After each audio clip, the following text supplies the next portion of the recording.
આગળ વાત કરીએ તો સુરત મહાનગરપાલિકા દ્વારા છેલ્લા કેટલાક દિવસોથી ઝીરો દબાણની ઝુંબેશ ઉપાડવામાં આવી છે। આ અભિયાન હેઠળ સુરતની ટીમ દ્વારા રસ્તા પરથી ખાણીપીણીની લારીઓને દૂર કરવામાં આવી છે, જેના લીધે હજારોની સંખ્યામાં ફૂડ સ્ટ્રીટ વેન્ડર્સ બેરોજગાર બન્યા છે। હવે લારીવાળાઓએ સુરત મનપા સામે મોરચો માંડ્યો છે। આજે સુરતના પાલ આરટીઓ ખાતેના ખાણીપીણીની લારીઓવાળા દ્વારા અનોખો વિરોધ પ્રદર્શિત કરવામાં આવ્યો। મોટી સંખ્યામાં સ્ટ્રીટ વેન્ડરો એકત્ર થઈ જાહેર રોડ ઉપર ભીખ માંગી પાલિકાની નીતિ સામે વિરોધ દર્શાવ્યો હતો। આજે પાલ આરટીઓ ફૂડ વેન્ડર અને છૂટક વેપારી દ્વારા પાલ આરટીઓ રોડ ખાતે મોટી સંખ્યામાં એકત્ર થઈને અનોખો વિરોધ પ્રદર્શન કરવામાં આવ્યું। મોટી સંખ્યામાં જુદા જુદા વેન્ડરો એકત્ર થઈને જાહેર રોડ ઉપર એકસાથે ભીખ માંગી પાલિકાની આ કામગીરી સામે વિરોધ દર્શાવ્યો હતો।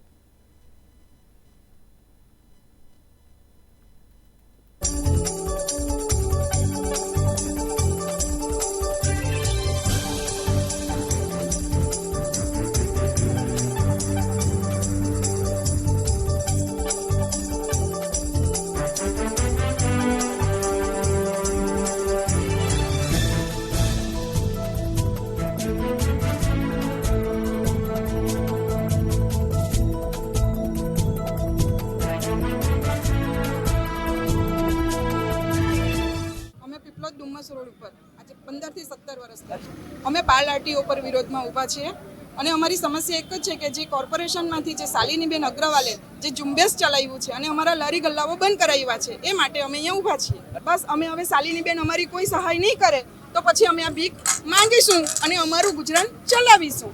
જો સાહેબ, હું તો ખુદ પોતે ગૃહિણી છું, આ બેન ગૃહિણી છે, આ બેન ગૃહિણી છે, એમના છોકરા ભણે છે, એમના છોકરા ભણે છે।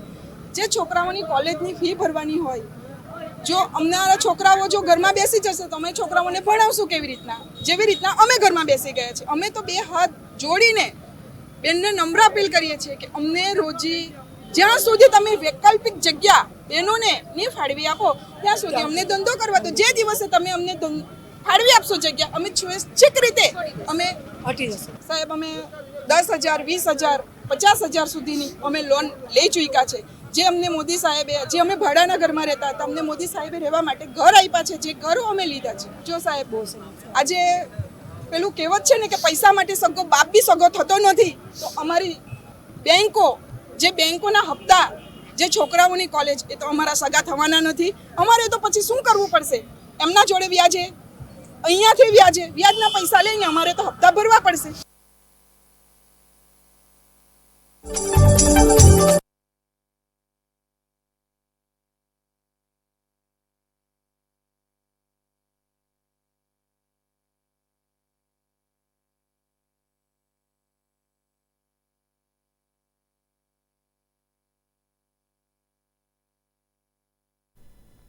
ત્યારે સમાચારોમાં હાલ બસ આટલું જ। વધુ સમાચારો